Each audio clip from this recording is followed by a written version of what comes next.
Good morning all of you. DM coaching classes में आप सभी का एक बार फिर से स्वागत है। मैं दीपक सर आज आपके लिए लाया हूँ रीजनिंग, और रीजनिंग में जो हमारा टॉपिक होगा वो होगा डाइस। यानी कि आज हम ना तो हिस्ट्री पढ़ने वाले हैं और ना ही हम इंडियन पॉलिटी पढ़ेंगे। आज हम जो टॉपिक पढ़ेंगे वो है हमारा डाइस, और डाइस के बारे में हम स्टेप से 1 बाय 1 टाइप करते हुए इसको सोल्व करेंगे। ठीक है, तो चलते हैं डाइस की ओर। तो डाइस को अगर हम देखें तो डाइस को हम दो कैटेगरी में डिफाइन कर सकते हैं। पहला होता है हमारा एसडी यानी कि स्टैंडर्ड डाइस, दूसरा होता है हमारा एनएसडी यानी कि नॉन स्टैंडर्ड डाइस। अब देखो, स्टैंडर्ड डाइस और नॉन स्टैंडर्ड डाइस, ये डाइस की दो कैटेगरी है और इसको हम एक एक करके समझेंगे। आखिर हम समझेंगे स्टैंडर्ड डाइस होता क्या है और नॉन स्टैंडर्ड डाइस क्या होता है। तो पहले हम एक डाइस बनाते हैं।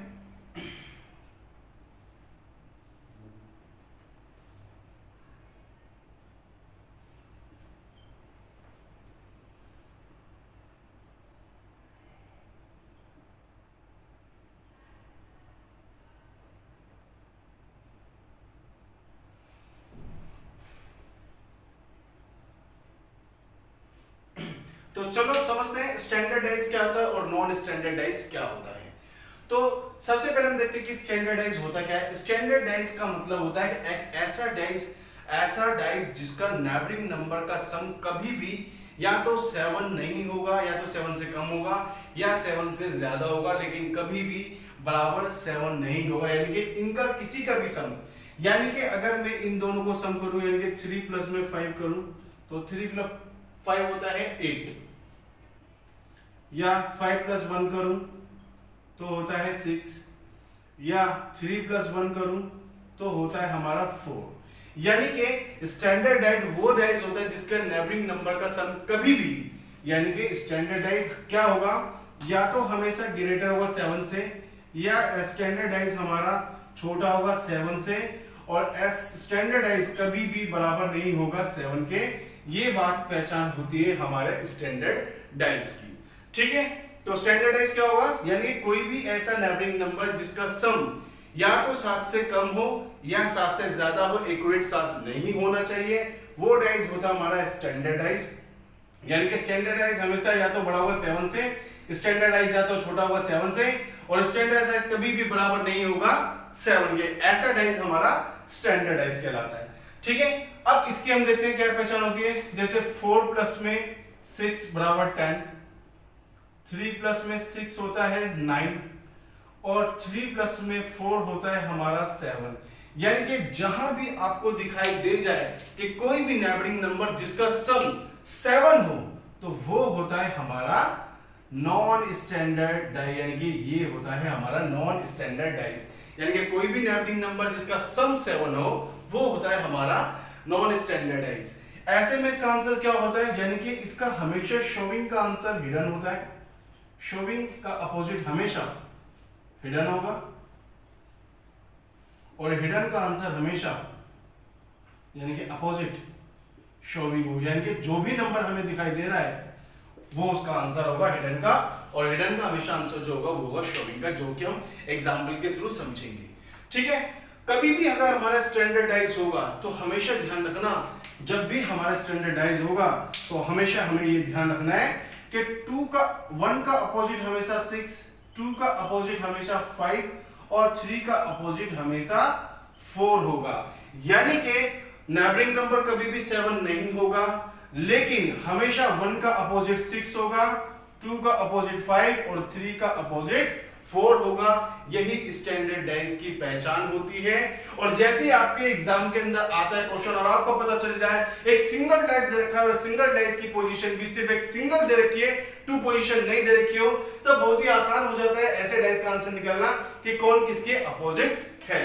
तो स्टैंडर्ड डाइस में हमारा ये आंसर हो गया कि जब जब हमारा स्टैंडर्ड डाइस के अंदर ऑप्शन होगा 1 के अपोजिट क्या होगा तो हम कहेंगे 6 होगा, पूछेगा 2 के अपोजिट क्या होगा तो हम कहेंगे हमारा आंसर 5 होगा, और 3 के अपोजिट पूछेगा तो हमेशा हमारा आंसर होगा 4।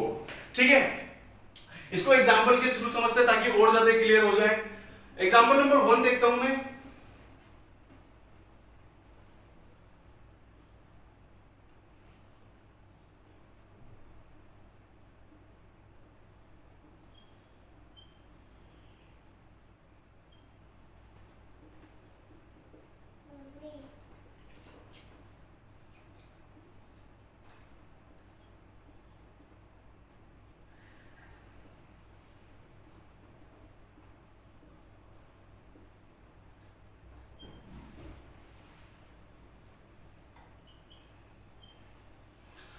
चलो इसको एक एक एग्जांपल समझ के हम करते हैं। पहला ऑप्शन नंबर 1 में दे रखा है, क्वेश्चन नंबर 1 में एक डाइस दे रखा है और पूछेगा एग्जाम के अंदर बताओ कि भाई 6 के अपोजिट क्या है, या पूछ रहे आपसे भाई बताओ कि 5 के अपोजिट क्या है।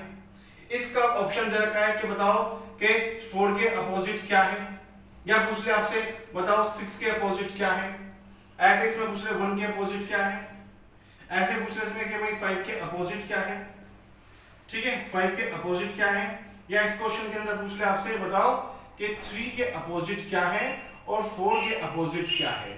जब भी आपसे ऐसा क्वेश्चन कुछ पूछता है तो हमारे को सबसे पहले दिमाग में बात आनी चाहिए, पहला हमारा काम होता है कि गाइस को पहचानना कि वो स्टैंडर्ड है या नॉन स्टैंडर्ड है। चलो पहचान करते हैं। जैसे मैंने कहा 2 और 3 होता है 5, 3 और 5 होता है 8, और 2 और ये होता है हमारा 2 और 5 होता है 7। यानी कि ये चीज क्लियर हो गई कि ये हमारा डाइस है एनएसडी, यानी कि नॉन स्टैंडर्ड डाइस। अब मैंने आपको क्या बताया था, मैंने बताया था जब भी हमारा नॉन स्टैंडर्ड डाइस होगा, कभी भी अगर आपसे शोइंग का पूछेगा, भाई शोइंग यानी कि जो नंबर गिवन हो उसका आंसर पूछे तो उसका आंसर हमेशा हिडन होगा, और मान लो अगर एनएसडी है और उसमें हिडन पूछ ले तो उसका आंसर हमेशा शोइंग होगा। जैसे हम देखते हैं क्वेश्चन पूछ रहा है कि बताओ कि 6 के अपोजिट होगा क्या। अब हम देख लें इस पूरे डाइस में के अंदर कहीं भी 6 नहीं है, तो यानी कि शोइंग क्या है, हमें शोइंग है 2, 3 और 5, यानी कि हमसे पूछा क्या गया, हमसे पूछा गया हिडन नंबर जो कि डाइस में गिवन नहीं है कि बताओ भाई 6 के अपोजिट क्या होगा। तो ऐसी कंडीशन में हमारे आंसर की पॉसिबिलिटी 3 हो जाएगी, यानी कि शोइंग क्या है, क्योंकि 6 हिडन नंबर है और शोइंग नंबर है में 2, 3, 5, तो यानी कि इसके आंसर होने की पॉसिबिलिटी होगी या तो 2 या 3 और या 5, यानी कि 2 या तो 3 और या 5। अब आपके ऑप्शन में क्या देता है, आपके ऑप्शन में देता है बताओ 6 के अपोजिट, मान लो ऑप्शन में दे दिया 2, तो उसका आंसर हो जाएगा 2। मान लो अगर ऑप्शन के अंदर दे दिया आपका आंसर 3, तो आपका आंसर हो जाएगा 3, या ऑप्शन के अंदर दे दिया आपका ऑप्शन 5, तो आपका आंसर हो जाएगा 5, या मान लो ऑप्शन के अंदर तीनों ही दे दिया जाए तब आंसर हो जाएगा आपका जिसमें तीनों ऑप्शन हो वही इसका करेक्ट आंसर होगा। ठीक है, तो ये पहचान होती है हमारी एनएसडी की और इसके बेसिस पर हम इसका आंसर निकालते हैं। नेक्स्ट क्वेश्चन इसी में पूछा है कि बताओ भाई 5 के अपोजिट क्या होगा। अब हमें पता है कि 5 जो है वो गिवन है यानी कि शोइंग है। अब जो भी हमारे हिडन नंबर है यानी कि इस डाइस में कौन कौन से नंबर नहीं दे रखे, इसमें हमें नहीं दे रखा 1 नहीं दे रखा, इसमें और क्या नहीं दे रखा 4 नहीं दे रखा, और इसमें क्या नहीं दे रखा, इसमें 6 भी नहीं दे रखा। तो इसका मतलब ये हो गया कि भाई 5 यानी कि जो कि शोइंग नंबर है और जो हिडन नंबर है वो इसके आंसर होंगे, यानी कि इसके आंसर की पूरी पॉसिबिलिटी होगी या तो 1 या आंसर 4 या आंसर 6। तो इस तरीके से हम निकालेंगे एनएसडी का आंसर। नेक्स्ट क्वेश्चन देखते हैं हम। नेक्स्ट क्वेश्चन क्या है, 5 और 3 8, 3 और 6 9 और 5 और 6 होता है 11, यानी कि ये कहीं भी दो नंबर का नेबरिंग नंबर क्या नहीं बन रहा, 7 नहीं बन रहा, और जब 7 नहीं बनेगा तो ये हो जाएगा हमारा डाइस एसडी। और जब ये एसडी हो गया तो अब हमसे क्वेश्चन पूछे कि बताओ भाई 4 के अपोजिट क्या होगा। मैंने बताया साफ साफ, जैसे आपको पता चल जाए कि हमारा डाइस स्टैंडर्ड डाइस है तो हमेशा आंसर 4 का अपोजिट 3 और 3 का अपोजिट 4 होगा। क्वेश्चन पूछ रहा है कि 4 के अपोजिट क्या होगा, तो हमारा आंसर हो जाएगा 3। तो इसका जो करेक्ट आंसर है वो है 3। ठीक है, अब पूछ रहा है बताओ 6 के अपोजिट क्या होगा। भाई 6 के अपोजिट क्या होगा, 6 के अपोजिट होगा 1, तो 6 के अपोजिट होगा 1।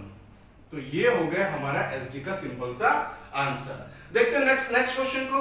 नेक्स्ट क्वेश्चन है हमारा 5 और 3 8, 5 और 1 6, 3 और 1 4, यानी कि ये भी हमारा डाइस हो गया स्टैंडर्ड डाइस। और जब भी हमारा स्टैंडर्ड डाइस होगा यानी कि 1 का अपोजिट हमेशा जो होगा वो होगा 6 आंसर, 2 का अपोजिट जब भी होगा वो होगा 5, और 3 का अपोजिट जब भी होगा वो होगा 4।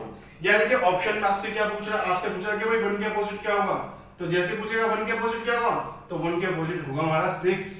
ये हो गया हमारा आंसर। पूछेगा बताओ भाई 5 के अपोजिट क्या है, तो 5 के अपोजिट होगा हमारा 2।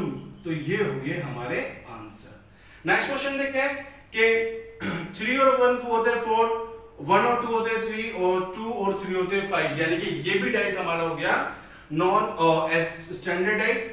और जब ये स्टैंडर्ड डाइस हमारा हो गया तो इसका मतलब 3 के अपोजिट होगा 4, ये हमारा हो गया आंसर, और 4 के अपोजिट हमेशा होगा 3, ये हो गया हमारा आंसर। तो बहुत ही आसानी के तरीके से हम देख लेते हैं, अगर एग्जाम के अंदर आपसे एक सिंगल डाइस दे दे और सिंगल डाइस के बेसिस पर हमें सिर्फ ये पहचान करनी है कि हमारा जो गिवन डाइस है वो स्टैंडर्ड है या नॉन स्टैंडर्ड है। जैसे हमें पता चल जाएगा स्टैंडर्ड तो हम स्टैंडर्ड का रूल लगा देंगे, जैसे हमें पता चलेगा हमारा नॉन स्टैंडर्ड है तो हम नॉन स्टैंडर्ड का फार्मूला लगा देंगे, मतलब मेथड लगा देंगे और उसके बेसिस पे हम अपने डाइस का क्वेश्चन निकाल देंगे। तो ये था हमारा डाइस का टाइप नंबर 1, जो बहुत ही आसानी से हमने इसको समझ लिया।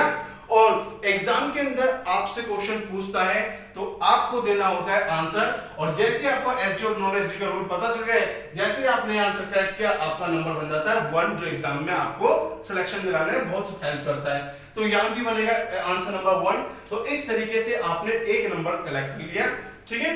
तो चलते हैं नेक्स्ट टाइप की ओर, और जब तक इसे नोट कर लीजिए कोई डाउट हो तो, और नेक्स्ट टाइप हम स्टार्ट करते हैं इसके बाद।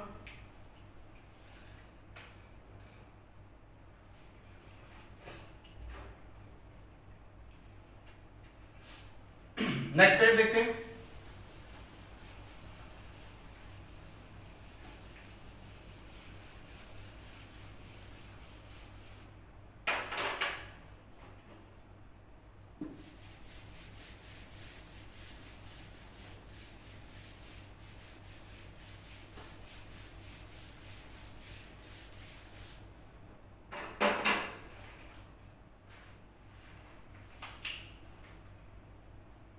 टाइप नंबर 2 में हम देखते हैं कि 2 position of a single dice, same position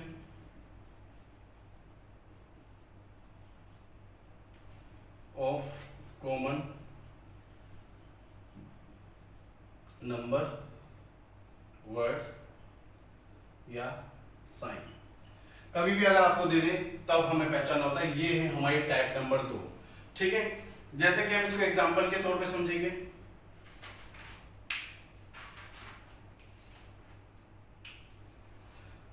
to position given होगी तो क्वेश्चन नंबर 1,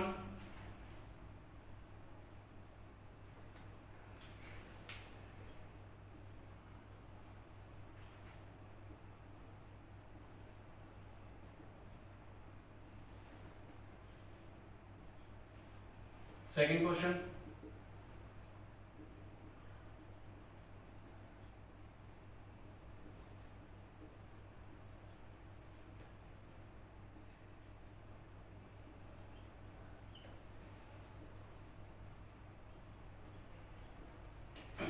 चलते हैं एग्जाम्पल की ओर से, समझते हैं कि क्या होता है स्टेप नंबर 2, यानी 2 position of a single dice, same position of common number.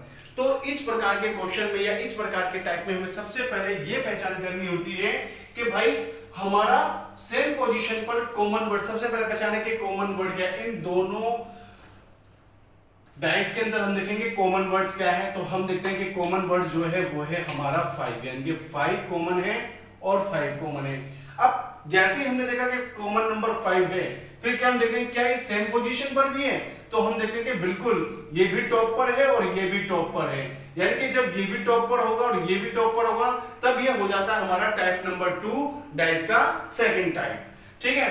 ऐसी कंडीशन में इस प्रकार के टाइप में क्या होता है, टॉप का अपोजिट आंसर हमेशा टॉप होगा, राइट का अपोजिट हमेशा राइट होगा और लेफ्ट का अपोजिट हमेशा लेफ्ट होगा, यानी कि जो भी हमारा आंसर होगा वो राइट का अपोजिट राइट, लेफ्ट का अपोजिट लेफ्ट और टॉप का अपोजिट टॉप इसका आंसर होता है। चलो हम देखते हैं कैसे इसको समझते हैं। ये हमारी टॉप पोजीशन, ये हमारी लेफ्ट पोजीशन और ये हमारी राइट पोजीशन। इस हिसाब से हम देखेंगे कि टॉप का अपोजिट टॉप, लेफ्ट का अपोजिट लेफ्ट और राइट का अपोजिट राइट होता है। चलो देखते हैं कि भाई 5 हम देखते हैं कि ये हो गया हमारा लेफ्ट, ये हो गया हमारा राइट और ये हो गया हमारा टॉप, यानी कि 5 के अपोजिट जो भी नंबर गिवन होगा उसका आंसर हमें फाइंड करना है। इसमें देखेंगे हम 3 का अपोजिट हो गया 2 और 4 का अपोजिट हो गया 6, तो ये हो गया हमारा आंसर। मान लो आपसे एग्जाम के अंदर पूछ ले बताओ कि 3 का अपोजिट क्या होगा, तो 3 का अपोजिट हम बहुत ही आसानी से बता देंगे। अगर एक डाइस दे रखा है, उसकी दो पोजीशन दे रखी है, उसका कॉमन नंबर और सेम पोजीशन हो, भाई कॉमन नंबर भी हो, पोजीशन भी सेम हो, यानी कि टॉप टॉप हो या राइट राइट हो या लेफ्ट लेफ्ट हो, तो ऐसी कंडीशन में हमारा होता है टाइप नंबर 2। और ऐसे में हम क्या करते हैं, हमेशा राइट टॉप का अपोजिट टॉप होता है, राइट का अपोजिट राइट और लेफ्ट का अपोजिट लेफ्ट, हमेशा यही आंसर होगा। और इसी हिसाब से हमारा क्या होगा, 3 का अपोजिट 2 हो जाएगा, यानी कि ये आंसर हो गया। 4 का अपोजिट हो जाएगा 6। अब बचा 5, तो 5 का आंसर क्या होगा भाई, एक डाइस के अंदर 2 भी आ गया, 3 भी आ गया, 4 भी आ गया, 5 भी आ गया, 6 भी आ गया, लेकिन क्या नहीं आया, हमारा जो नहीं आया वो है 1। तो इसका मतलब ये हो गया कि 5 के अपोजिट जो होगा वो होगा 1, और ये हो गया हमारा आंसर। ठीक है, नेक्स्ट क्वेश्चन हम देखते हैं। इस क्वेश्चन के अंदर के सबसे पहले हमारा काम है कि कॉमन वर्ड को आइडेंटिफाई करना। भाई हमने कॉमन नंबर आइडेंटिफाई कर लिया, कॉमन नंबर है बी। बी क्या है, दोनों बी एक सेम पोजीशन पर है, हाँ ये भी बिल्कुल टॉप पर है और ये भी टॉप पर है। तो ऐसी कंडीशन में क्या हो जाएगा, ऐसी कंडीशन में जो हमारे आंसर्स हो जाते हैं वो हो जाते हैं टॉप का अपोजिट टॉप, लेफ्ट का अपोजिट लेफ्ट और राइट का अपोजिट राइट। यानी कि इसका जो आंसर होगा, आर के अपोजिट होगा हमेशा ओ, जी के अपोजिट होगा हमेशा आई, और बी के अपोजिट क्या होगा, यानी कि बी हमें शोएंगे। मान लीजिए आपका ऑप्शन के अंदर दे देता है, या तो ऑप्शन दे देगा एक ओ, ऑप्शन बी दे देगा आई, ऑप्शन सी दे देगा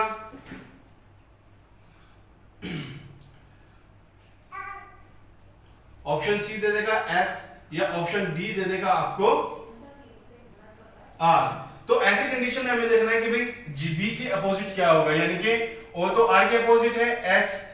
एस का जो हम देखते हैं आंसर, भाई एस पूरे डाइस में नहीं है, यानी कि एस जो है वो हिडन नंबर है। आर हमें गिवन है, तो आर इसका आंसर हो नहीं सकता, तो उसका सिर्फ और सिर्फ आंसर होने की जो पॉसिबिलिटी होगी वो सिर्फ और सिर्फ एस होगी। तो ये हो जाएगा हमारा आंसर। ठीक है, तो इस तरीके से हमने बड़ी आसानी से समझ लिया टाइप नंबर 2। एक क्वेश्चन और देखता हूं मैं, इसके अलावा एक क्वेश्चन और देखते हैं। थर्ड क्वेश्चन है, डाइस में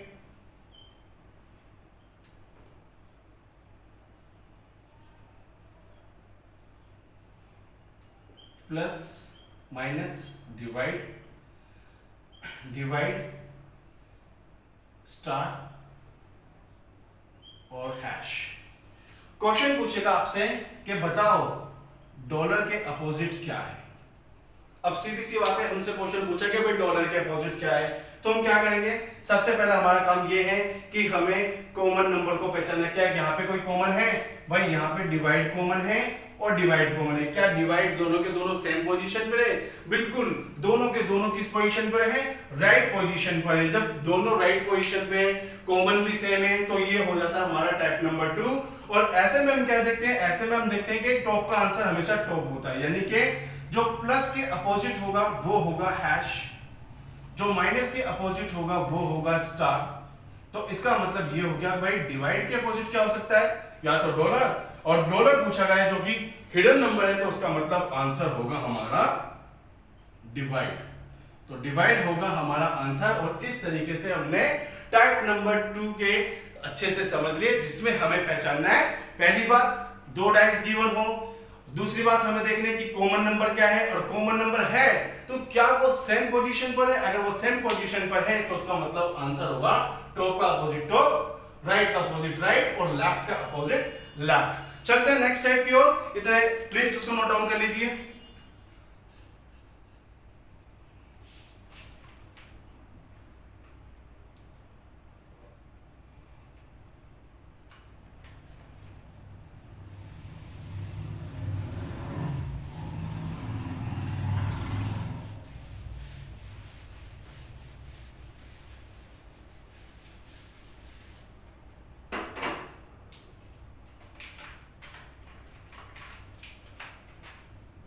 Type number 3, two position of a single dice not same position of common words number या एग्जाम्पल देख लेते हैं इसमें।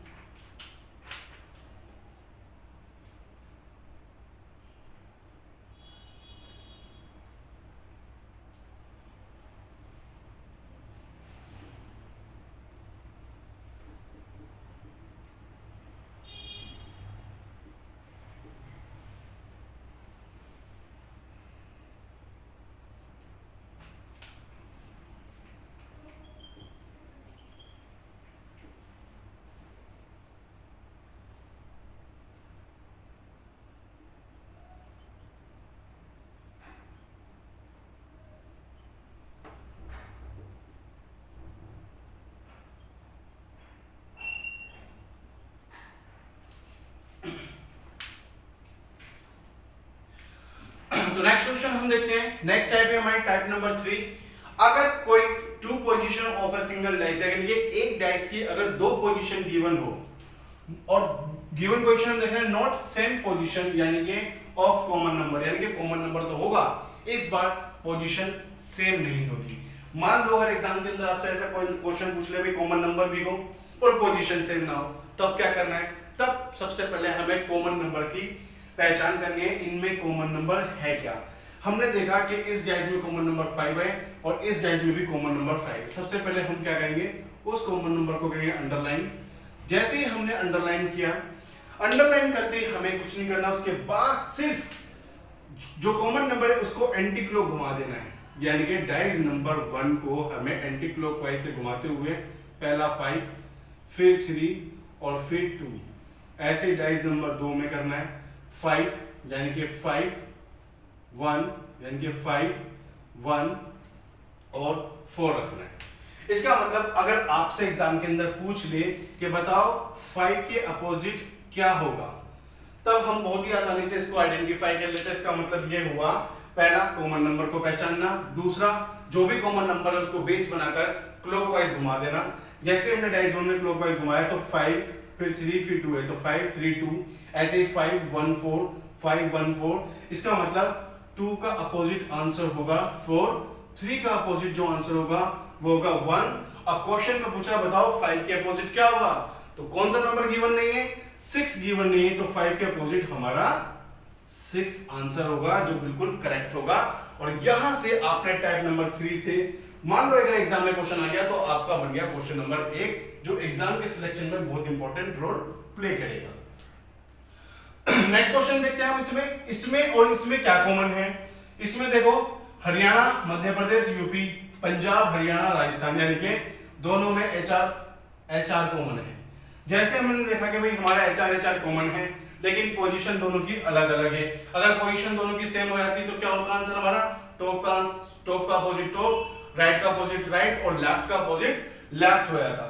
ठीक है, तो हमें यही देखना है कि एचआर को क्लॉकवाइज घुमा दो, एचआर को क्लॉकवाइज घुमा दो, यानी कि डाइस 1 का जो होगा हम देखते हैं एचआर, फिर एमपी, फिर यूपी, फिर डाइस नंबर 2 में देखते हैं हम एचआर, आरजे और पीबी, यानी कि अब हमारा आंसर हो जाता है क्या, ऑप्शन क्या पूछता है, ऑप्शन पूछता है कि भाई एपी अरुणाचल प्रदेश किसके अपोजिट है, जो अरुणाचल प्रदेश है उसके अपोजिट क्या होगा, यानी कि डाइस के अंदर अगर अरुणाचल प्रदेश रखा है तो उसके अपोजिट क्या होगा। भाई हमें पता है कि रूल नंबर 3 में क्या होता है, इसका अपोजिट ही हो जाएगा, यानी कि यूपी के अपोजिट पंजाब है, मध्य प्रदेश के अपोजिट राजस्थान है और एचआर के अपोजिट है, यानी कि जो गिवन डाइस है, जो गिवन डाइस है इसका आंसर हमारा क्या हो जाएगा हिडन, यानी कि अरुणाचल प्रदेश के अपोजिट सिर्फ और सिर्फ जो पॉसिबिलिटी वो है एचआर की, और इस तरीके से हो गया हमारा आंसर कंप्लीट। तो दोस्तों आज हमने जो डाइस के करे वो 3 टाइप्स करी है और 3 की 3 टाइप्स में से कोई भी एग्जाम में एक नंबर का क्वेश्चन जरूर आता है, तो प्लीज उस एक नंबर को लेने के लिए हमें बहुत मेहनत करनी पड़ेगी और ऐसे बहुत सारे क्वेश्चनों की लगातार प्रैक्टिस करनी पड़ेगी। तो दोस्तों मिलते हैं नेक्स्ट क्लास में, जिसमें हम आने वाली और टाइपों का डिस्कस करेंगे। ठीक है, तो मिलते हैं नेक्स्ट क्लास में, तब तक के लिए बाय।